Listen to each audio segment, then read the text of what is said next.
Everyone has a story. Stories have power. They help us understand each other. This is Jessop's Journal. This episode of Jessop's Journal, I decided to do a virtual field trip since things are a little crazy. And we're at a really cool place that I love called Loveland Living Planet Aquarium. And with me is Brent Beardsley. I'm the Public Programs Manager here at the Loveland Living Planet Aquarium, and it's great to have you aboard today. There are a lot of really awesome and amazing things to see, but one place I always recommend people start is right here in our own backyard in our Utah Hall. One thing that I love to tell people and point out about our Utah Hall is that it's not just exhibits to see, but the hall itself is a journey. We start with the famous Red Rock Canyons of southern Utah, and as we travel through, it's like we're following the Green River up north through Utah, and you can see how water interacts with all of the different animals that live here. So we start off with a few of our desert animals. We've got some really neat ones that are kind of small. It's always fun watching kids trying to find the desert tarantula and our scorpion. cool. Over here, we've got some of our king snakes. Now, the king snakes are pretty good at hiding, but you'll see them poking their heads out every now and then. Usually, when you're thinking of southern Utah in the desert, see, tree frogs isn't one of the animals that comes to mind. True. But the canyon tree frogs and red-spotted toads live in those areas, and they will wait until the spring in the rainy season when you get little vernal pools and ponds. And that's when they lay their eggs. Oh, but darn. And they have to grow fast. You think it takes a while to grow up. Right. Those guys have to go from egg to tadpole to an adult in about 6 weeks. I like the petroglyphs. Those are cool. We've got Charlie and Walter in here. These guys are our desert tortoises. They're both rescues from the Division of Wildlife Resources because desert tortoises are a protected species. Quiz question time. All right. What's the difference between a tortoise and a turtle? That's going to depend on who you ask and how they're defining it. Okay. But generally speaking, a tortoise is going to be living on land, has a more rounded shell, and feet with toes and claws, whereas a turtle is going to have a smoother, flatter shell for cutting through the water, and then they'll have flippers to get around. Oh, okay. Very cool. Ah, sturgeon. So you got your own little caviar going on here, huh? That's right. So where are these guys from? So sturgeon like this are not going to be native to Utah. There have been a few attempts to introduce them and bring them in, but we don't have any big populations. However, if you go north just a little bit to Idaho and follow the Snake River, that's where you can find quite a few of them, including some of the record sturgeon. Wow. So how big do these sturgeon get? Some sturgeon have been recorded growing up to upwards of 20 feet long. Really? Yeah. Which, if you're a fisherman, that would be the prize, right? Yeah. You just long line cast that, and there you go. Bullfrogs were brought in as a food item and a delicacy. Really? Yeah, back when frogs' legs was a popular thing, they brought them in so that they would have those. You don't normally think of a frog as being a top predator, but some guys like bullfrogs, they'll eat whatever they can fit in their mouth. Okay, quiz question time. What's the difference between a frog and a toad? The difference is right behind their eyes. Toads have a little bump called the parotoid gland, and that's where they make their poison. Frogs don't have that. I'll be darned. I didn't know that. This is some of the rarest fish that we have here at the aquarium. All of these guys are native to Utah, and they are all either endangered species or critically endangered. The Colorado pike minnow, he's the largest guy. That's a big minnow. You It think is, minnows are tiny? That's not a big... Oh no, they're some of the largest of the minnows.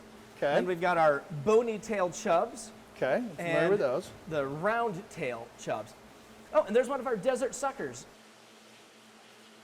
You gotta love a rainbow. This is up in the Flaming Gorge area. We've got different trout species.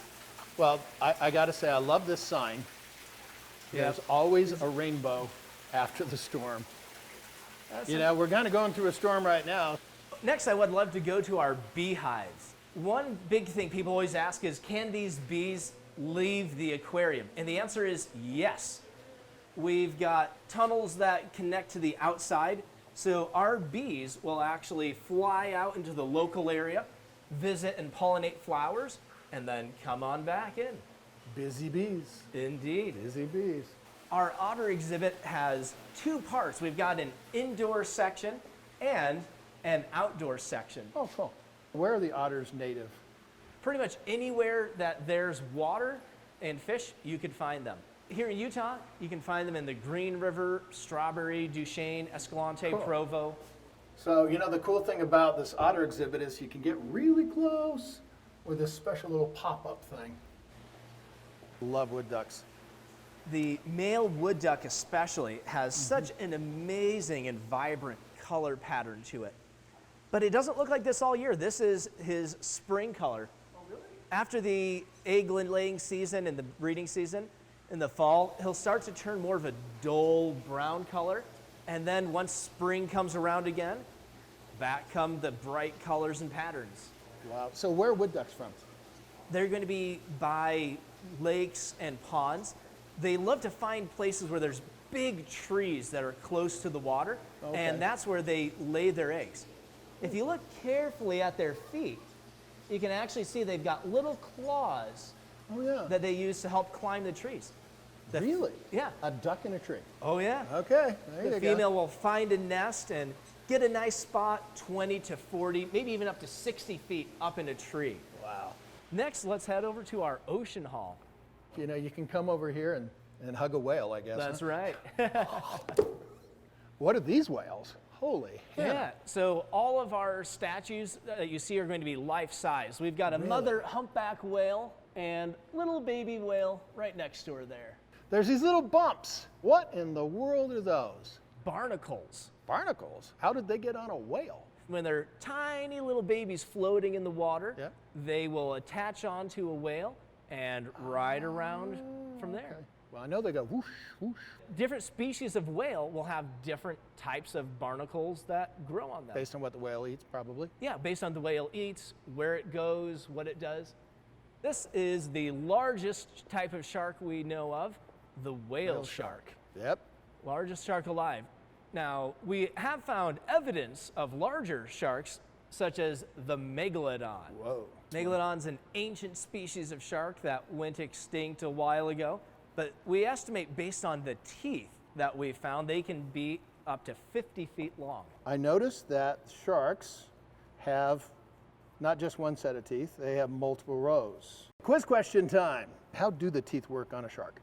The teeth on a shark are going to be growing out of the gums, kind of like scales, rather than out of the bone like our teeth. Okay. And so because of that, they kind of conveyor belt. Just like we lose hair every now and then, sharks lose teeth and they just keep growing more and more as they go. Wow, that is cool. In their lifetime, a shark can lose anywhere between 3,000 and 30,000 teeth, depending on the species. We've got a sandbar shark tooth right here and a gray reef shark tooth. You'll notice that they're not quite the same shape either. Just like we have different teeth for different jobs, sharks will have different teeth to help catch different types of foods. Okay. Longer teeth are going to be more designed for slippery fish. Okay. Curved teeth will be a little bit stronger for crunching. These guys here are manta rays. Manta rays are in the ray family, but instead of being like their cousins, the stingrays that live on the bottom and have a stinging tail, manta rays will swim in the open ocean and rely on size instead of a stinger to help protect themselves. Hey, let's go explore the ocean. The ocean's a great place to explore. This is cool. The Pacific Rocky Shores are where you can find all of these animals, from the anemones to the sea urchins and the sea stars that we have in here. My granddaughter Natalia loves the touch tank. So with the anemones, go and touch it on the tentacles there. Okay. And how does it feel? Oh, number one. Oh, it's sticky. Yeah, it feels sticky. And did you see what that one did there? How it Oh, kind yeah. of closed up? Uh-huh. Now try touching one with a glove and see what it does. And it looks like it reacted as well. The anemones, they grab onto things to get food. that's what makes it feel sticky. They've got little tiny harpoons that they shoot to help catch onto their food. Okay, now I remember growing up near the beach, and we loved these little purple guys. Yeah. Sea urchins. Yep. Okay, so what do sea urchins eat? Sea urchins are going to be eating all sorts of algae and seaweed that they find. Okay. In fact, there's some places with the big, huge kelp forests. If there's no sea otters to keep the sea urchins under control, then they'll eat all of the kelp and cause all sorts of problems. Yeah, I know they can replicate real fast. If I remember correctly, number one, those are pretty sharp, and they're really attached. Oh yeah, they hold on really tightly. They may not look like it, but sea urchins and sea stars are actually cousins. Quiz question time. All right. What is the difference between a sea star and a starfish? The difference between a sea star and a starfish is how you say it. That's all the difference. It? Yep. Okay. It's just a lot of scientists and marine biologists prefer to say sea star because it's actually not a fish. One of the things I love about this tide pool is just like a real tide pool, the longer you look and the harder you look, the more little things you'll start to find. True. There's a couple crabs in here, sea cucumbers. Oh, really? A few different types of sea stars and sea urchins. If you look right on that rock wall between those two anemones, there's a couple little white tabs. Oh, yeah. Those are snail eggs. Really? Yeah. Another super popular one are the seahorses. Oh, yeah. Everybody loves to see seahorses. At first glance in here, it might not look like there's anything at all. If you start to look carefully, you'll see blending in and hiding camouflage. are some seahorses. These guys are the pot-bellied seahorse. I can see because why. they've got that big pot belly.